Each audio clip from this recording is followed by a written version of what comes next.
Hey, BassGeek here, and today we're going to be talking about one of the wackiest wacky rigged worms I think you're ever going to see.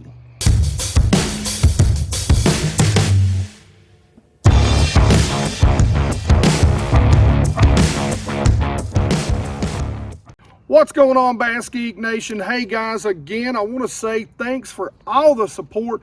Man, the channel is growing like crazy. I cannot believe the numbers that we are bringing in. Now, I've got something, this is sort of a how-to product review sort of thing. I've used them for the past few weeks now, for really the past few months, and I want to talk about them. I think they're a very unique bait. Again, not sponsored. This is just a cool bait that I want to show you guys that I think is worthy of talking about. And guys, that is the Mann's Springer worm. This thing is probably one of the most unique worms I've ever seen. And right off the bat, you can tell it's basically a version of a finesse or a stick worm. Now, Mann's Bait Company come out with this, and there's actually a stainless steel spring that runs from head to tail on this bait. That spring does a few different things for this worm. It gives it an incredible wacky rig action. I mean, you can see just by me sitting here holding it still that even just me talking is causing the tips to undulate. Now, the other thing it does, you don't need an O-ring at all for this bait. You hook it through one of the loops in the spring and you are good to go. That being said, it makes the bait more durable. You can catch a lot more fish on a single worm. It's pretty incredible what Mann's Bait Company has done. Now, what are some of the drawbacks? The worm is a little heavier because of the spring. So if you're fishing super shallow water, you know, that we'll say 0 to 3 feet, this may not be the worm for you. You're not going to get as much of that action. The farther it falls, the more it really starts to wiggle and wobble. So let's go over the best ways to rig this worm. Now, of course, this is one of them, but you'll notice there's a little something different the way I've got it rigged right here. I've got it on a 1/0 EWG hook. Now, for me, because this worm isn't going to compress flat, it's going to, it's got a little resistance sliding up the hook because of the spring.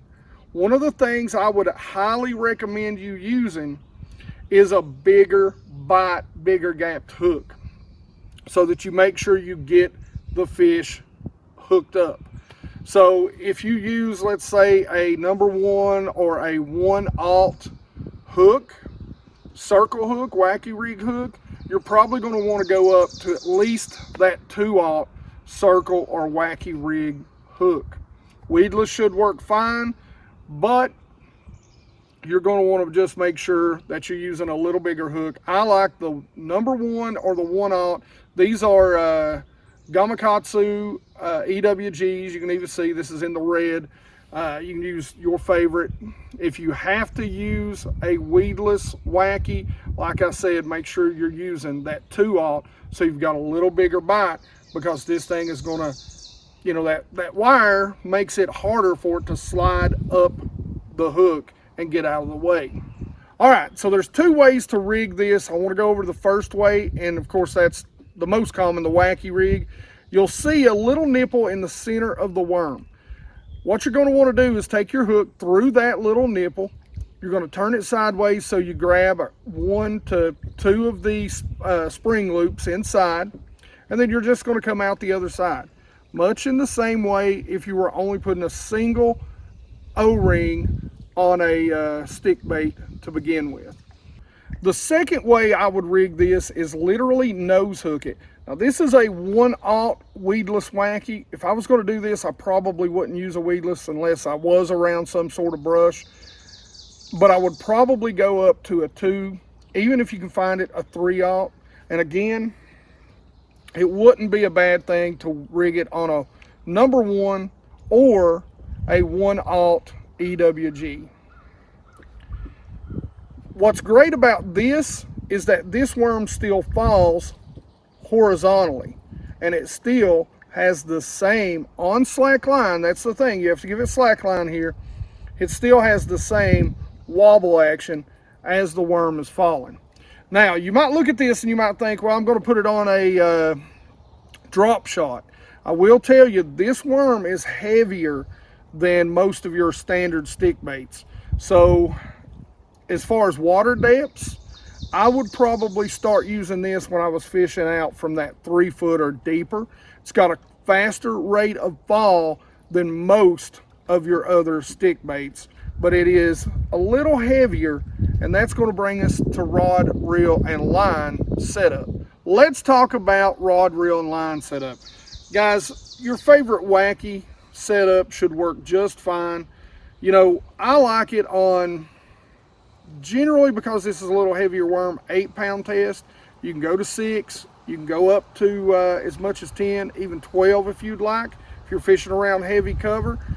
You know, I generally, because as you can see around me, there's not a lot of grass in the lakes I fish, so I generally use fluorocarbon. I use fluorocarbon, I back it to my favorite braid, so a good braid, and then on down just to take up space so I'm not wasting good money on good braid and good fluorocarbon. I go ahead and back it even further with some cheapo braid that you can buy about anywhere. As far as the fluorocarbon leader goes, it really just depends on water quality. If you're fishing around a lot of grass, you can go straight braid. If you're fishing around a lot of dirtier water, easily straight braid. For me, I fish a lot of clearer water, so I'm going to go with that fluorocarbon. Most of the time for me, I'm going to put about a 15 or 20 foot leader on there. The reason I use a 15 to 20 foot leader is because the knot between braid and fluoro, if you get some shock to it, really can't stand it. That fluoro will just snap every single time at that knot once you're about 5 foot or less. So I go ahead and put about 15 to 20 on, and the reason I put 15 to 20 on is because if I decide I need to cut, retie, I don't have to retie the whole leader, so I can slowly work my way down to that 5, and then I'm only wasting about 5 foot of leader. So the reel that I'm using on this, and I really like the Lose reels, especially their spinning gear, and the reason why is because they tend to all be a little faster. A lot of reels you get are going to be in that 5 range. Almost every single one of Lose reels, their spinning reels, are going to be in that 6, mid-6 speed. So 6.3, 6.5 to 1. And when you're fishing a slow moving bait, you draw back and set the hook, you want to be able to keep up, and that's why I like Lose. This is the Custom Pro. It is a new reel, and it's their higher end reel. I think it goes for about $150. I'm not really sure, but it's one of my favorite reels so far that I've used this year. Now, you can use any rod. This is my fish sticks rod. This rod has become kind of my go-to, kind of all the way around rod this year. Picked it up down in Raleigh. This is a medium fast action, and it's just kind of a do-all rod. I really do like it. It's got great sensitivity. Again, guys, all the links to all this stuff, including the Mann's worm, will be down in the description. Make sure you go check it out if you're interested. But the rod, again, is a 7 foot medium fast action, and you can get away with pretty much any of your normal Wacky Rig setups. All right, guys, as you can see, it skips tremendously well. The thing about this worm, one of the things about the retrieve that I really like about it, I don't know that it will really be a big factor, but when you lift, you can feel that spring vibrating. So to me, that tells me that like no other worm, it's really going to bring those fish in. That sort of vibration that you can feel from that spring is something that you know is going to transmit through the water. So even on the rise, you've got a unique action on this worm. Speaking of the action of this worm, guys, as you can see in this video, this thing really vibrates when you've got it wacky rigged and it's falling. It is incredible how much action this worm has. Now, you can see we've got it nose hooked. Nose hook, it does the same exact thing. It's got the same exact fall and same exact action. All right, guys, so is this the best wacky rig worm you've ever seen, the best action? I'll let you guys decide on that. It is really impressive. It is very durable. I can see it being used in certain areas a little deeper because it's a little heavier and it's got a little faster fall rate. Even then, like I said, the Salt Heavy Senko. It's an interesting concept. If you guys have used it before, make sure you tell me down in the description what you think of it. And get out there, get you a pack of them, try them out. All right. As always, questions, comments in the comment section below. By the way, the end of this video, we will be giving away the mystery tackle box. So make sure you stay tuned. Like it if you like it. Don't forget to subscribe. Make sure you ring that bell. Ring my bell, guys. Make sure you ring my bell so you get those notifications when these videos come out. And you guys rock. All right, boys and girls, ladies and gentlemen, let's get this drawing started. You can see here's the post-spawn topwater video. We're going to copy that URL. Gonna drag it over. Going to put it in to the random comment picker. 240 unique commenters. Way to go, guys. Thank you. As always, BassGeek Nation is booming. Let's see who won.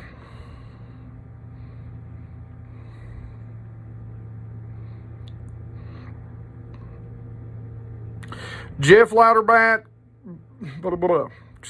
Jeff Louderback loved the hashtag topwater bite. Golly, guys, I cannot talk today. Forgive me. Congratulations, Jeff. Way to go. And you know I love the topwater bite myself. So make sure you send me an email, bassgeek.biteme@gmail.com. I'll make sure I put that in a reply to your comment so I can get your box sent to you. Thank you, guys.